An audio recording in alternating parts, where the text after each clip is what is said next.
Assalamualaikum warahmatullahi wabarakatuh. Kami dari kelompok 2 mata kuliah pembelajaran Akidah Akhlak kelas A yang beranggotakan Nila Farihatul Maula, Alfiatul Mukaromah, Yunita Sulistianingsih, dan Nabila Mutiara akan mempresentasikan tentang teori belajar dan pembelajaran akidah akhlak. Kira-kira apa saja ya hal-hal yang akan dibahas pada materi kali ini? Langsung saja, yuk kita simak penjelasannya berikut ini. Baik, pada penjelasan kali ini saya akan menjelaskan tentang pengertian teori belajar. Nah, kira-kira apa sih teori belajar itu? Yang pertama yang harus kita ketahui yaitu pengertian tentang teori. Istilah teori dalam ilmu-ilmu dasar diartikan sebagai perangkat proposisi yang tergabung secara sistematis sebagai alat untuk menjelaskan, meramalkan, dan mengendalikan gejala yang dapat diamati. Lalu, pengertian belajar itu apa sih? Nah, sedangkan belajar merupakan suatu proses usaha yang dilakukan seseorang untuk memperoleh suatu perubahan tingkah laku yang baru secara keseluruhan sebagai hasil pengalaman sendiri dalam interaksi dengan lingkungannya. Nah, setelah kita memahami pengertian teori dan belajar, kita dapat menyimpulkan bahwa teori belajar adalah seperangkat proposisi atau kumpulan prinsip-prinsip yang saling berhubungan dan dapat menjelaskan sejumlah fakta yang terjadi terhadap perubahan tingkah laku individu yang relatif permanen, baik berupa pengetahuan, keterampilan, dan sikap sebagai akibat pengalaman yang berkaitan dengan peristiwa belajar.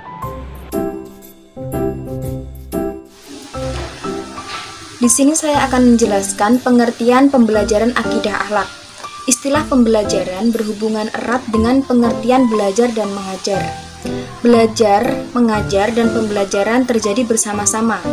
Pembelajaran merupakan suatu kegiatan yang melibatkan seseorang dalam upaya memperoleh pengetahuan, keterampilan, dan nilai-nilai positif, dan memanfaatkan sumber untuk belajar. Pembelajaran dapat melibatkan dua pihak, yakni yang pertama adalah peserta didik sebagai pembelajar dan yang kedua adalah guru sebagai fasilitator. Jadi berdasarkan uraian yang saya paparkan tadi, dapat disimpulkan bahwa pembelajaran merupakan upaya yang dilakukan guru dalam membelajarkan peserta didik secara efektif, produktif agar peserta didik dapat memperoleh perubahan dalam bentuk pengetahuan, keterampilan, dan sikap dengan menggunakan berbagai sumber yang ada dalam proses pembelajaran. Nah, selain itu, proses pembelajaran sendiri dapat pula diartikan sebagai suatu kombinasi yang tersusun meliputi unsur-unsur manusiawi, material, fasilitas, perlengkapan, dan prosedur yang mana hal tersebut saling mempengaruhi untuk mencapai tujuan pembelajaran. Pengertian yang kedua yakni saya akan menjelaskan adapun pengertian akidah. Secara istilah berarti perkara yang wajib diyakini kebenarannya oleh hati sehingga menjadi suatu kenyataan yang teguh dan kokoh serta tidak ada keraguan dan kebimbangan di dalamnya. Sedangkan pengertian akhlak menurut sebagian ulama adalah suatu kehendak yang dibiasakan. Artinya bagaimana? Apabila kehendak-kehendak tersebut telah menjadi suatu kebiasaan, maka itulah yang dinamakan atau yang disebut sebagai akhlak.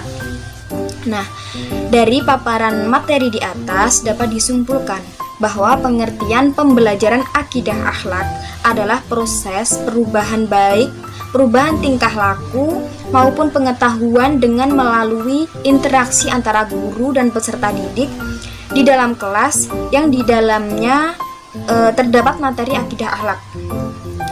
Secara substansial, mata pelajaran akidah akhlak ini memiliki kontribusi dalam memberikan motivasi kepada peserta didik untuk mempelajari dan mempraktikkan akidahnya dalam bentuk pembiasaan untuk melakukan akhlak terpuji dan menghindari akhlak tercela dalam kehidupan sehari-hari. Bismillahirrahmanirrahim. Baik, di sini saya akan melanjutkan pembahasan yang ketiga mengenai urgensi teori belajar dalam pembelajaran. Dalam upaya meningkatkan mutu pendidikan, diperlukan berbagai langkah, di antaranya bagaimana penerapan teori belajar dalam meningkatkan kualitas pembelajaran.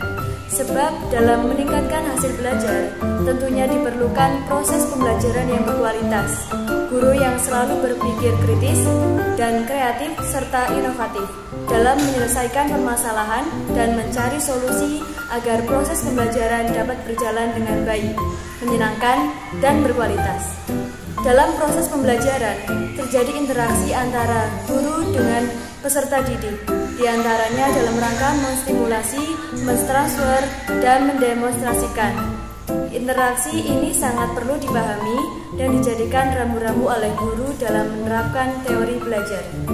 Pengetahuan tentang teori belajar betul-betul harus dapat dipahami oleh seorang guru di madrasah, bahkan juga harus dapat dipahami oleh para orang tua peserta didik itu sendiri. Di sini saya akan menjelaskan materi selanjutnya, yaitu tentang macam-macam teori belajar.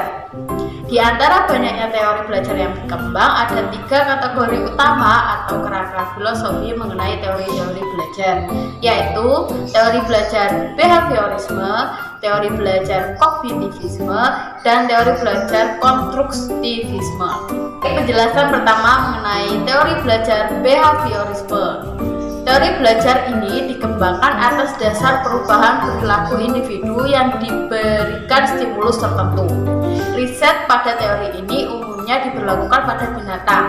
Binatang percobaan diberikan stimulus, kemudian memperhatikan respon yang dihasilkan dari stimulus tersebut. Penerapan teori belajar behaviorisme dalam pembelajaran memandang pengetahuan adalah objektif, pasti, tetap, dan tidak berubah. Pengetahuan disusun dengan rapi sehingga belajar dapat dikatakan sebagai perolehan pengetahuan, sedangkan mengajar adalah memindahkan pengetahuan kepada orang yang belajar. Sedangkan fungsi berpikir adalah untuk menjiplak struktur pengetahuan yang sudah ada melalui proses berpikir yang dapat dianalisis dan dipilih, sehingga makna yang dihasilkan dari proses berpikir seperti ini ditentukan oleh karakteristik struktur pengetahuan tersebut. Secara umum, Susiati dan Prasetya Irawan mengemukakan langkah-langkah pembelajaran yang berpijak pada teori ini. Di antara lain, yang pertama, menentukan tujuan-tujuan pembelajaran. Yang kedua, menganalisis lingkungan kelas yang ada saat ini, termasuk mengidentifikasi pengetahuan awal siswa. Yang ketiga, yaitu menentukan materi pembelajaran. Yang keempat, memecahkan materi pembelajaran menjadi bagian kecil-kecil meliputi pokok bahasan, subpokok bahasan, topik, dan sebagainya. Yang kelima, yaitu menyajikan materi pembelajaran. Yang keenam, memberikan stimulus dapat berupa pertanyaan, baik lisan maupun tulisan, tes atau kuis, latihan atau tugas-tugas. Yang ketujuh, mengamati dan mengkaji respon yang diberikan siswa. Yang kedelapan, memberikan pengetahuan atau reinforcement, mungkin penguatan positif atau penguatan negatif ataupun hukuman. Kemudian yang ke-9, memberikan stimulus baru. Yang ke-10, memberikan pengetahuan lanjutan atau hukuman dan evaluasi belajar. Berdasarkan langkah-langkah tersebut, peserta didik dianggap sebagai objek pasif yang selalu membutuhkan motivasi penguatan dari pendidik. Oleh karena itu, para pendidik dapat mengembangkan kurikulum yang terstruktur dengan menggunakan standar-standar tertentu dalam proses pembelajaran yang dicapai oleh para pembelajar. Teori belajar yang kedua yaitu teori belajar kognitif. Teori belajar kognitif menjelaskan belajar bukan sebatas stimulus dan respon, melainkan bagaimana pengetahuan itu dipahami dan bagaimana orang belajar mencapai pemahaman atas diri dan lingkungan. Menurut teori kognitif, ilmu pengetahuan dibangun dalam diri seseorang melalui proses interaksi yang berkesinambungan dengan lingkungan. Proses ini tidak hanya berjalan terpatah-patah, terpisah-pisah, tetapi melalui proses yang mengalir, berkesinambungan, dan menyeluruh. Penerapan dalam proses pembelajaran harus mengikuti prinsip-prinsip sebagai berikut, yaitu yang pertama, siswa bukan sebagai orang dewasa yang muda dalam proses berpikirnya. Yang kedua, anak usia prasekolah dan awal sekolah dasar harus menggunakan benda-benda konkret. Yang ketiga, keterlibatan siswa secara aktif dalam proses asimilasi dan akomodasi pengetahuan dan pengalaman. Yang keempat, untuk menarik minat dan retensi belajar melalui pengalaman baru dengan struktur kognitif yang telah dimilikinya.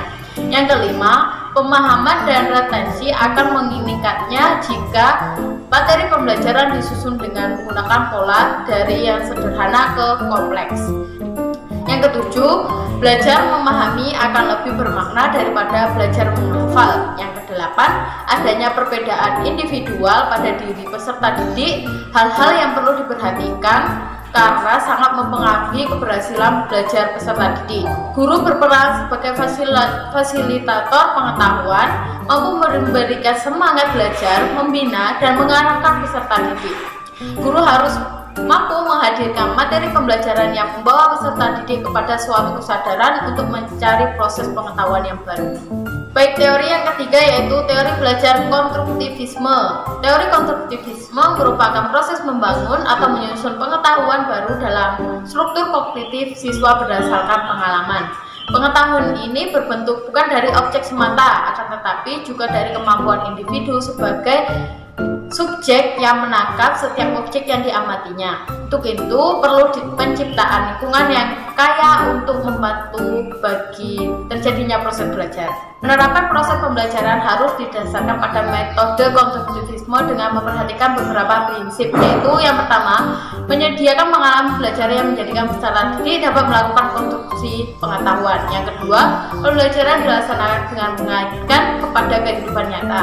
Yang ketiga, pembelajaran dilakukan dengan mengkaitkan kepada kenyataan yang sesuai. Yang keempat, memotivasi peserta didik untuk aktif dalam pembelajaran. Yang kelima, pembelajaran dilaksanakan dengan menyesuaikan kepada kehidupan sosial peserta didik. Yang keenam, pembelajaran menggunakan berbagai sarana. Yang ketujuh, melibatkan peringkat emosional peserta didik dalam mengkonstruksi pengetahuan peserta didik.